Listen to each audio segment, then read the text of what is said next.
Hello everyone, this is Jafar tech Kannada. ಸತ್ಯ ಮಾಹಿತಿಗಾಗಿ ಸ್ನೇಹಿತರೆ ನಮ್ಮ ಚಾನಲ್ಗೆ ಸ್ವಾಗತ. ಸ್ನೇಹಿತರೆ, ಇವತ್ತು ನಾವಿ ಒಂದು ಆ್ಯಪ್ನಲ್ಲಿ ನೀವು ಗೋಲ್ಡ್ ಇನ್ವೆಸ್ಟ್ಮೆಂಟನ್ನು ಮಾಡಿದರೆ ಅದನ್ನು ಯಾವ ರೀತಿ ನಾವು ವಿಡ್ರಾ ಮಾಡ್ಕೋಬೇಕು ಅಂತ ಚರ್ಚೆ ಮಾಡೋಣ.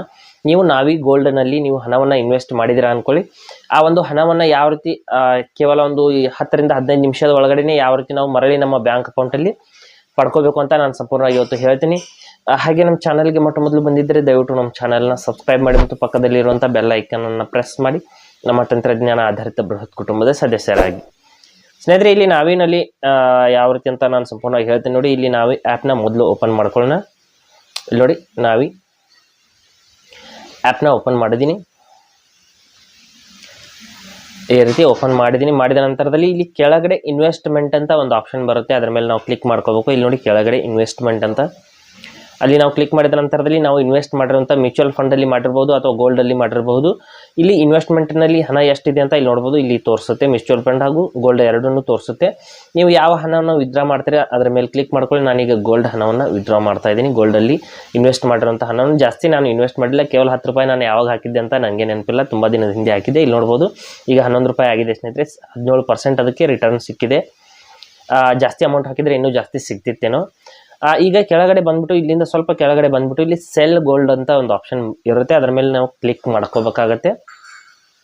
ಸೆಲ್ ಗೋಲ್ಡ್ ಮೇಲೆ ನಾವು ಇಲ್ಲಿ ಈ ರೀತಿ ಈ ಒಂದು ಆಪ್ಷನ್ ಮೇಲೆ ನಾವು ಕ್ಲಿಕ್ ಮಾಡ್ಕೋಬೇಕು. ಮಾಡಿದ ನಂತರದಲ್ಲಿ ಇಲ್ಲಿ ಎಷ್ಟು ಅಮೌಂಟನ್ನು ನೀವು ಸೆಲ್ ಮಾಡ್ತಾ ಇದ್ದೀರಾ ಅಥವಾ ಎಷ್ಟು ಗೋಲ್ಡನ್ನು ಸೆಲ್ ಮಾಡ್ತಾ ಇದ್ದೀರಾ ಅಂತ ಇಲ್ಲಿ ಕೇಳ್ತಾ ಇದೆ ಸ್ನೇಹಿತರೆ. ಇಲ್ಲಿ ತುಂಬ ಕಡಿಮೆ ಅಮೌಂಟ್ ಇದೆ, ಆದರೂ ನೋ ಪ್ರಾಬ್ಲಮ್, ನಾವು ಸೆಲ್ ಮಾಡೋಣ. ಯಾಕೆಂದರೆ ನಮಗೆ ಈ ಪ್ರೊಸೆಸ್ ಗೊತ್ತಾಗಬೇಕಾಗಿದೆ. ಇಲ್ಲಿ ಅಮೌಂಟನ್ನು ನೀವು ಎಂಟರ್ ಮಾಡ್ಬೋದು ಅಥವಾ ಇಲ್ಲಿ ಕೆಳಗಡೆ ಒಂದು ಬಾಕ್ಸ್ ಇರುತ್ತೆ, ಆ ಒಂದು ಬಾಕ್ಸ್ ಮೇಲೆ ಕ್ಲಿಕ್ ಮಾಡಿದರೆ ಎಷ್ಟು ಅಮೌಂಟ್ ಇದೆ ಸಂಪೂರ್ಣ ಅಂತ ಅಮೌಂಟ್ ಅನ್ನೋದು ಇಲ್ಲಿ ಸೆಲೆಕ್ಟ್ ಆಗುತ್ತೆ. ನೋಡ್ಬೋದು, ಸಂಪೂರ್ಣ ಅಂತ ಅಮೌಂಟ್ ಇಲ್ಲಿ ಸೆಲೆಕ್ಟ್ ಆಗಿದೆ. ನಂತರದಲ್ಲಿ ಇಲ್ಲಿ ಕೆಳಗಡೆ ಕಂಟಿನ್ಯೂ ಅಂತ ನಾವು ಕ್ಲಿಕ್ ಮಾಡ್ಕೋಬೇಕು. ನಂತರದಲ್ಲಿ ಸೆಲ್ ನೋ ಅಂತ ನಾವು ಇಲ್ಲಿ ಕ್ಲಿಕ್ ಮಾಡ್ಕೊಳ್ಳೋಣ. ಸೆಲ್ ನೋ ಮೇಲೆ ಕ್ಲಿಕ್ ಮಾಡಿದ ನಂತರದಲ್ಲಿ ಪ್ರೊಸೀಡ್ ಅಂತ ಕ್ಲಿಕ್ ಮಾಡ್ತೀನಿ. ಇಲ್ಲಿ ನಮ್ಮ UPI ID ನ ಇದು ಆಲ್ರೆಡಿ ತಗೊಂಡಿದೆ, ಅಂದರೆ ನಾನು ಪೇಮೆಂಟನ್ನು ಯಾವ UPI ID ಇಂದ ಮಾಡಿದ್ದೆ ಅದೇ UPI ID ತಗೊಂಡಿದೆ ವಿಡ್ರಾ ಮಾಡೋದಕ್ಕೂ ಕೂಡ. ಇಲ್ಲಿಂದ ನೀವು ಬೇಕಾದರೆ ಚೇಂಜ್ ಕೂಡ ಮಾಡ್ಕೋಬಹುದಿತ್ತು. ಈಗ ನಾನು ಸೆಲ್ ಅಂತ ಕ್ಲಿಕ್ ಮಾಡಿದ್ದೀನಿ. Okay, no problem. ನೋಡಿ, ಸೆಲ್ ಇನ್ ಪ್ರೋಗ್ರೆಸ್ ಅಂತ ಬರ್ತಾ ಇದೆ. ಇಷ್ಟು ಅಮೌಂಟ್ ಅನ್ನೋದು ನಿಮಗೆ 10 ರಿಂದ 15 ನಿಮಿಷದ ಒಳಗಡೆ ನಿಮ್ಮ ಅಕೌಂಟಲ್ಲಿ ಶೋ ಆಗುತ್ತೆ ಅಂತ ಹೇಳ್ತಾ ಇದೆ. ಇಲ್ಲಿ ನೆಕ್ಸ್ಟ್ ಅಂತ ನಾನು ಕ್ಲಿಕ್ ಮಾಡ್ತೀನಿ. ಇಲ್ಲಿ ನೋಡ್ಬೋದು, ಸೆಲ್ ಅನ್ನೋದು ಇನ್ ಪ್ರೋಗ್ರೆಸ್ ಅಂತ ತೋರಿಸ್ತಾ ಇದೆ. ಇಲ್ಲಿ 10 ರಿಂದ 15 ನಿಮಿಷದ ಒಳಗಡೆ ಜಾಸ್ತಿ ಸಮಯ ತಗೊಳ್ಳೋದಿಲ್ಲ, ಆಗಲೇ ಎಲ್ಲ ಪ್ರೊಸೆಸ್ ಅನ್ನೋದು ಕಂಪ್ಲೀಟ್ ಆಗುತ್ತೆ. ಇಲ್ಲಿ ನಾನು ಸ್ವಲ್ಪ ವೇಟ್ ಮಾಡಿದೆ ಸ್ನೇಹಿತರೆ. ವೇಟ್ ಮಾಡಿದ ನಂತರದಲ್ಲಿ ಇಲ್ಲಿ ನೋಡ್ಬೋದು ಮೆಸೇಜ್ ಕೂಡ ಬಂತು. ಇಲ್ಲಿ ನಾನು ಫೋನ್ಪೇನ UPI ID ಕೊಟ್ಟಿದ್ದೆ ಸ್ನೇಹಿತರೆ, ಆ ಒಂದು UPI IDಗೆ ಅದು ಬಂದುಬಿಟ್ಟು ಕ್ರೆಡಿಟ್ ಆಗಿದೆ. ನಾನು ಯಾವ UPI IDಯಿಂದ ಅಮೌಂಟ್ ಅನ್ನೋದು ಅಲ್ಲಿ ನಾವು ಇನ್ವೆಸ್ಟ್ಮೆಂಟ್ ಮಾಡಿದ್ದೆ ಅದೇ UPI IDಗೆ ಅದು ಮರಳಿ ಬಂದಿದೆ. ಅಂದರೆ ನಾನು ಫೋನ್ಪೇ ನಾವಿ UPIನಲ್ಲಿ ನಾನು ಅಕೌಂಟ್ ಬೇರೆ SBI ಅಕೌಂಟನ್ನು ಕೊಟ್ಟಿದ್ದೀನಿ, ಆದರೂ ಕೂಡ ಇಲ್ಲಿ ICICI ಅಕೌಂಟಿಗೆ ಬಂದಿದೆ ಸ್ನೇಹಿತರೆ. ಅಂದರೆ ನಾನು ಫೋನ್ಪೇನಲ್ಲಿ ಇನ್ವೆಸ್ಟ್ಮೆಂಟ್ ಮಾಡ್ತಿರ್ಬೇಕಾದ್ರೆ ಯಾವ ಅಕೌಂಟಿಂದ ಮಾಡಿದೆ ಅದೇ ಅಕೌಂಟಿಗೆ ಮರಳಿ ಅದು ಬಂದಿದೆ.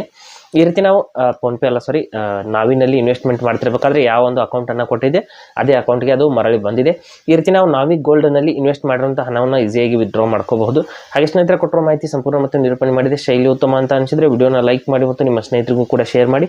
ಹಾಗೆ ಇದರ ಬಗ್ಗೆ ಸಮಸ್ಯೆಗಳು, ಡೌಟ್ಗಳಿದ್ರೆ ಕಮೆಂಟಲ್ಲಿ ಅವಶ್ಯವಾಗಿ ತಿಳಿಸಿ. ಮುಂದಿನ ವಿಡಿಯೋದಲ್ಲಿ ಮತ್ತೊಂದು ಹೊಸ ವಿಷಯದಿಂದ ಇದೇ ಇರ್ತೀನಿ ಮುಂದೆ ಬರ್ತೀವಿ. ಎಲ್ಲರಿಗೂ ಟೇಕ್ ಕೇರ್.